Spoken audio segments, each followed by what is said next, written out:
ओम नमः सिद्धेभ्यः। जीवमजीवं दौवं जिणवरवसहेण जेण निदिष्ठं देविन्दविन्दवन्दं वन्दे तं सौवदा शिरसा। बोलिए श्री खजराट कुंडलपुर के बड़े बाबा आदिनाथ भगवान की जय। आचार्य श्री नेमिचंद्र सिद्धांती देव की जय। हम सभी बड़े सौभाग्यशाली हैं जो हमें आचार्य नेमिचंद्र सिद्धांती देव द्वारा रचित द्रव्य संग्रह ग्रंथ का अध्ययन करने का अवसर मिला और अब हम लघु द्रव्य संग्रह का भी अध्ययन कर रहे हैं। यह ग्रंथ निश्चित रूप से द्रव्य के स्वरूप को प्रकट कर रहा है। आज हम दो गाथाओं का अध्ययन करेंगे, क्रमशः गाथा क्रमांक 10 और 11। इन दोनों गाथाओं में आकाश द्रव्य और काल द्रव्य का स्वरूप हमें स्पष्ट हो जाएगा। चलिए प्रारंभ करते हैं। गाथा क्रमांक 10। उच्चारण। अवगास दान जोगम।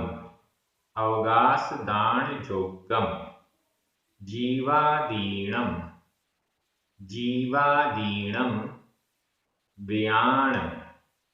व्याण आयासम। आयासम जिह्नम अधणाः। जिह्नम लोगागासम। लोगागासम अल्लोगागासमिति। अल्लोगागासमिति दुविहम। दुविहम अवगासदान जोगम। अवगासदान जोगम जीवादीणं व्याण आयासम। जीवादीणं व्याण आयासम जिह्नम लोगागासम। जिह्नम लोगागासम अल्लोगागासमिति दुविहम। अल्लोगागासमिति दुविहम। बड़ी अच्छी गाथा है और द्रव्य संग्रह में भी यह गाथा एकदम जैसी यहाँ पर लिखी हुई है वैसी की वैसी वहां पर भी विद्यमान है। अतः जो भी व्याख्या की गई थी द्रव्य संग्रह के समय पर वह यहाँ भी समझ लेनी चाहिए। सामान्य रूप से मैं यहाँ पर अर्थ कर रहा हूं, आकाश कैसा है? आयासम।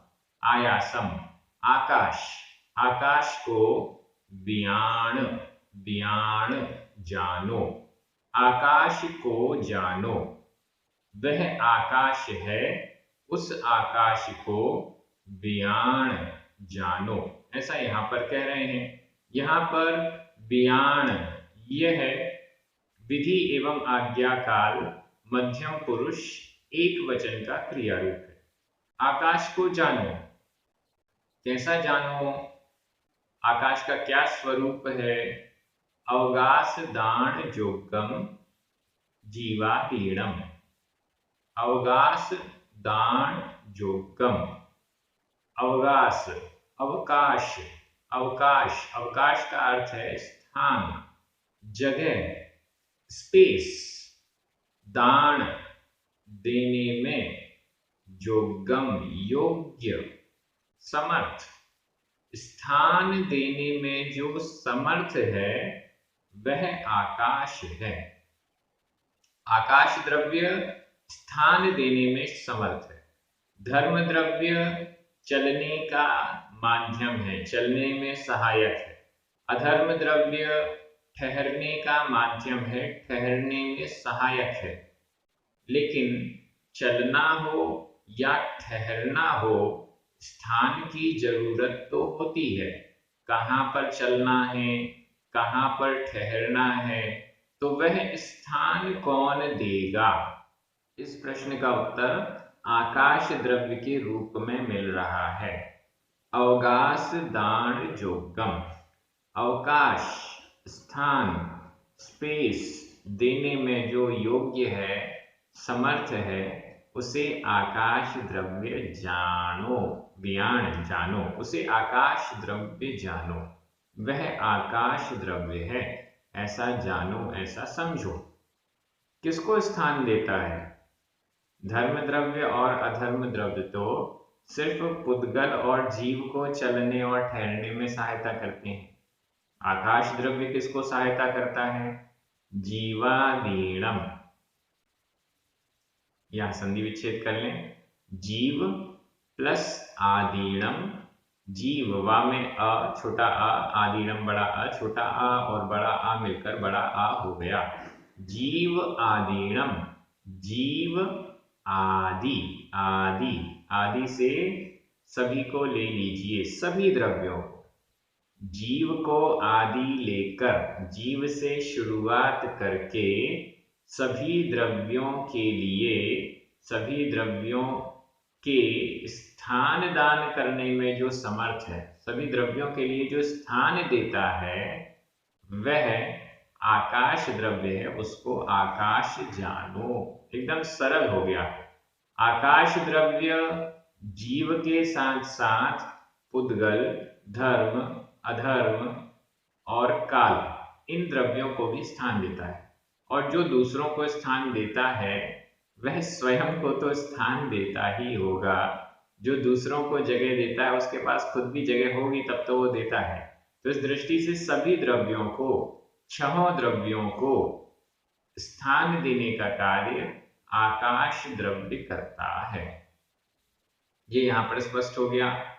अब नीचे आकाश के भेद बताए जा रहे हैं।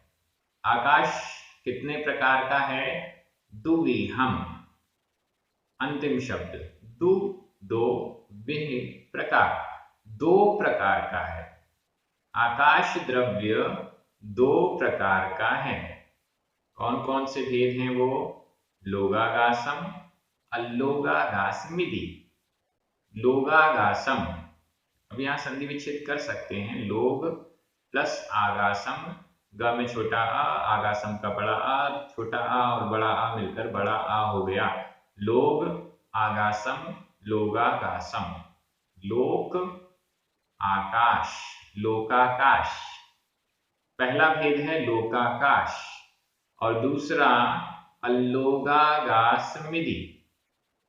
अब यहां पर भी अलोग आगासम इति। अलोग ग में छोटा आ, आगासम बड़ा आ, दोनों मिलकर बड़ा आ हो गया। अल्लोगागासम। अब इति, अल्लोगागासम, आधा म, इति का ई, आधा म और ई मिलकर मा में छोटी की मात्रा हो गई। अल्लोगागासम इति। अलोकाकाश, अलोगागासम, अलोकाकाश इति। इस प्रकार से दुविहम दो प्रकार का आकाश होता है। ऐसा जिन्हम, जिनेन्द्र भगवान के द्वारा कहा हुआ, या जैन मत के अनुसार। जिन्हम का अर्थ हम ले सकते हैं जैनों से संबंधित, या जैन मत के अनुसार, या जिनेन्द्र भगवान के द्वारा कहा हुआ। लोकाकाश और अलोकाकाश, ये दो प्रकार का आकाश द्रव्य होता है। लोकाकाश और अलोकाकाश का स्वरूप भी आगे वर्णित किया जाएगा, वहां हम समझेंगे। और द्रव्य संग्रह में भी हमने समझा था, जितने हिस्से में, आकाश द्रव्य के जितने हिस्से में ये सभी द्रव्य पाई जाती हैं, वह लोकाकाश है। उसे हम लोक भी कहते हैं।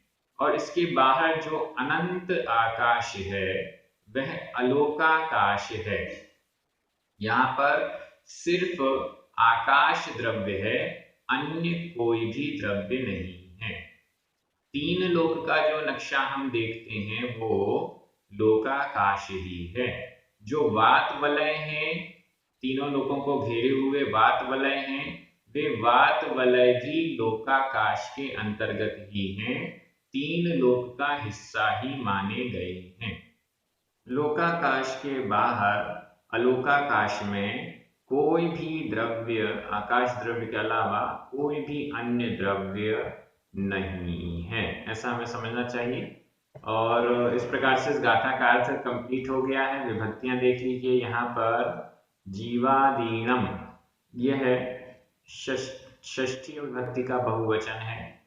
व्याण, यह विधि एवं आज्ञा काल मध्यम पुरुष एक वचन का क्रिया रूप है। इसके अलावा सभी शब्द इति यह अव्यय है। अवगास दाण जोगम आयासम जेन्हम लोगागासम अल्लोगागासम दुदिहम, इन सब को हम द्वितीय विभक्ति का एक वचन मान सकते हैं, तो इसकी संगति व्याण के साथ बैठ जाएगी। और अगर हम इन सबको प्रथमा विभक्ति का एक वचन मानेंगे तो फिर हमें सेंटेंस तोड़ना पड़ेगा और व्याण को अलग तरीके से, ऐसा तुम जानो, इस प्रकार से हमें अर्थ करना पड़ेगा। अब इसके बाद हम अगली गाथा में चलते हैं, गाथा क्रमांक 11। इसमें काल द्रव्य का वर्णन किया गया है। गाथा थोड़ी सी डिफरेंट है, जो कि हमें द्रव्य संग्रह में मिली थी। उच्चारण: दव्व दव्व, पर्यट्ट पर्यट्ट, आधटा पुरटा, जादो, दव्व पर्यट्ट जादो, जो सो कालो कालो, हवेई हवेई, ववहारो ववहारो, लोगागास पैसो लोगागास पैसो, एक्केक्काणु एक्केक्काणु, य परमट्ठो परमट्ठो, आधटा ठ, परमट्ठो,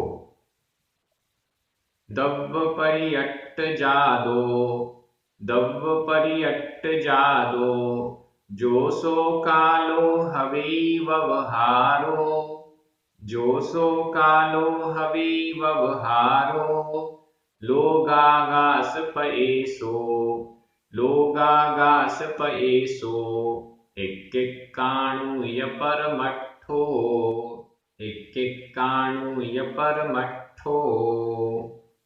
ये बहुत अच्छी गाथा है और इस गाथा को और इसके साथ जो द्रव्य संग्रह की गाथा है, उन दोनों को हम सामने रखकर तुलनात्मक अध्ययन करेंगे तो हमें पता चलेगा कि लघु द्रव्य संग्रह की यह गाथा जो काल द्रव्य का स्वरूप बता रही है, वह जब द्रव्य संग्रह तक पहुंचती है तो काफी संशोधन उसमें होते हैं और बहुत अच्छे तरीके से उस गाथा में व्यवहार और निश्चय काल का स्वरूप प्रकट कर दिया जाता है। यहां पर देखिएगा, दव्व पर्यट्ट जादो, जो सो कालो हवेई व्यवहारो, ऊपर वाली लाइन में तो व्यवहार काल का वर्णन किया गया और नीचे परमट्ठो, परमार्थ यानी निश्चय काल का वर्णन किया गया है, ऐसा समझना चाहिए। तो दव्व पर्यट्ट जादो, दव्व द्रव्य, पर्यट्ट परिवर्तन, जादो जात यानी उत्पन्न, द्रव्यों के परिवर्तन से उत्पन्न, ध्यान दीजिएगा, द्रव्यों के परिवर्तन से उत्पन्न है, जो सो वह कालो व्यवहारो, व्यवहारो कालो, व्यवहार काल हवेई होता है। जो दव्व पर्यट्ट जादो, जो द्रव्यों के परिवर्तन से उत्पन्न हुआ है। काल द्रव्य कैसा है, काल द्रव्य का क्या स्वरूप है, हम नहीं समझ पाते। कैसे समझते हैं? हम अनुमान लगाते हैं कि यहाँ इस द्रव्य में ऐसा ऐसा परिवर्तन हो गया, उस परिवर्तन रूप जो उत्पन्न हो रहा है, उस परिवर्तन से जो प्रकट हो रहा है, वह व्यवहार काल है। घड़ियों की सुइयां जैसे घूमती रहती हैं, उससे हमें पता चलता है कि कितना समय निकल गया। सूर्य का विमान घूमता रहता है, उससे हमें समझ में आता है कितना समय निकल गया। नक्षत्र और ताराओं के भ्रमण से हमें पता चलता है कि कितना, कौन सा ऋतु, कौन सा महीना चल रहा है, कौन सा दिन, नक्षत्र कौन सा क्या है, ये सब हमें पता चलता है। होता तो काल द्रव्य के कारण है, लेकिन वो हमें समझ में द्रव्यों के परिवर्तन से हमें समझ में आता है। इस दृष्टि से यहां पर कह दिया गया, दव्व पर्यट्ट रूपो, द्रव्य के परिवर्तन से उत्पन्न द्रव्य संग्रह में यहाँ पर शब्द है दव्य पर्यट रूपो, और यहाँ लघु द्रव्य संग्रह में दव्य पर्यट जादो, जादो और रूपो। यहाँ पर कह रहे हैं द्रव्यों के परिवर्तन से जो उत्पन्न है। एक्चुअली एक लक्षण या पहचान बताई जा रही है, एक पहचान बताई जा रही है। व्यवहार काल किसे कहेंगे? द्रव्यों के परिवर्तन से जो काल समझ में आता है उसे व्यवहार काल कहते हैं।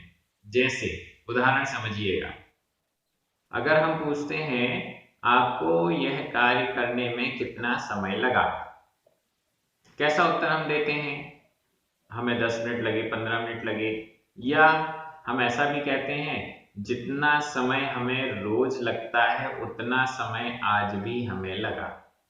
मतलब क्या? मतलब ये है कि काल को हमें बताने के लिए, समय को बताने के लिए दूसरे द्रव्य के होने वाले परिवर्तन का सहारा लेना पड़ता है। इस दृष्टि से यहाँ पर लिखा है दव्य पर्यट जादो, द्रव्यों के परिवर्तन से उत्पन्न। इसका यह अर्थ नहीं लगाइए कि काल द्रव्य किसी अन्य द्रव्य के परिवर्तन से उत्पन्न होता है, ऐसा अर्थ नहीं है। बल्कि व्यवहार काल मतलब कितना समय हो गया, 1 दिन, 2 दिन, हफ्ता, महीना, साल, ये सब अन्य द्रव्य के परिवर्तन से उत्पन्न होता है।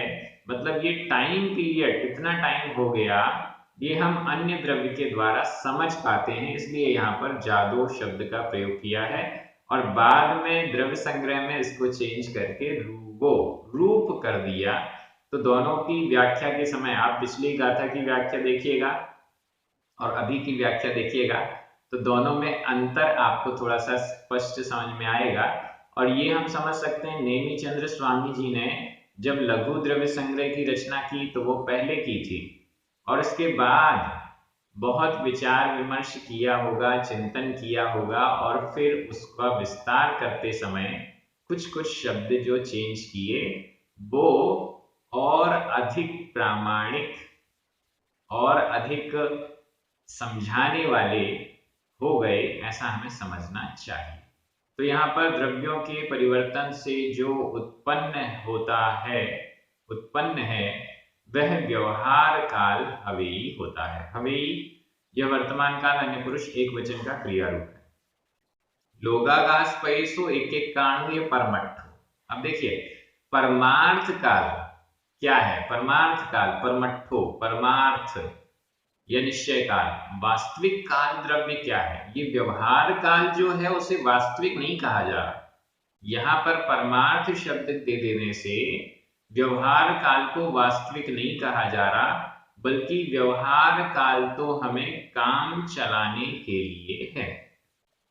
समझिएगा, परमार्थ काल जो असली काल द्रव्य है वह परमार्थ काल है, लेकिन उससे हमारा काम चलता नहीं है। क्यों? प्रति समय जो परिवर्तन हो रहा है उसमें जो सहायक है वह काल द्रव्य है, उसे निश्चय काल कहा गया। लेकिन इस निश्चय काल से प्रति समय होने वाले परिवर्तन में जो सहायक है उससे हमारा काम नहीं चलता है। लौकिक में हम देखते हैं जिसे समय या काल कहा जा रहा है वह एक समय से अधिक वाला है और जो हमें समझ में आता है, तो उसको व्यवहारिक दृष्टि से काल कहा है। तो यहाँ पर व्यवहार काल और निश्चय काल, इन दोनों का समन्वय इस गाथा से हमें समझ में आना चाहिए। व्यवहार काल निश्चय कालों का समूह है। व्यवहार काल निश्चय काल प्रति समय होने वाले परिवर्तन को जब हम जोड़ते जाते हैं तब हमें समझ में आता है कि कुछ परिवर्तन हुआ, वह व्यवहार काल के द्वारा है, जिसका फिर वर्तना लक्षण, परिवर्तन परिणाम लक्षण इत्यादि, जो वर्तना परिणाम क्रिया परत्व और अपरत्व, ये जो लक्षण बताए गए हैं वो उसी दृष्टि से अलग अलग बताए गए हैं। तो यहाँ पर व्यवहार काल हो गया। अब निश्चय काल में परमट्ठो यानी परमार्थ काल, वो कैसा है? लोगागास पैसो, ये कैसा है परमार्थ काल?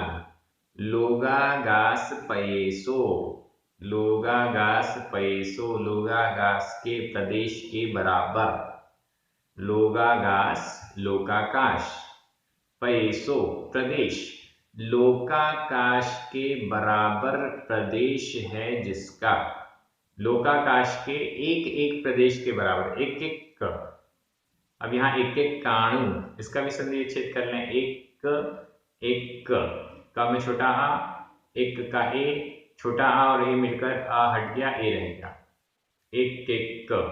फिर अणु भी जोड़ दीजिए, एक एक का में छोटा आ, अणु का छोटा आ, दोनों छोटे आ मिलकर बड़ा आ हो गया, एक एक अणु, जिसका परमार्थ काल क्या है, एक एक अणु रूप है।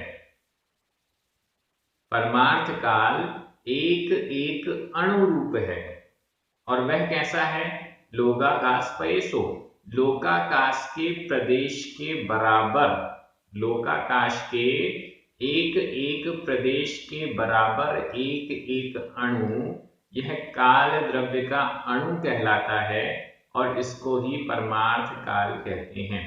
तो यहाँ पर जो काल द्रव्य का स्वरूप है वह व्यवहार काल और निश्चय काल के रूप में ही वर्णित किया जाता है।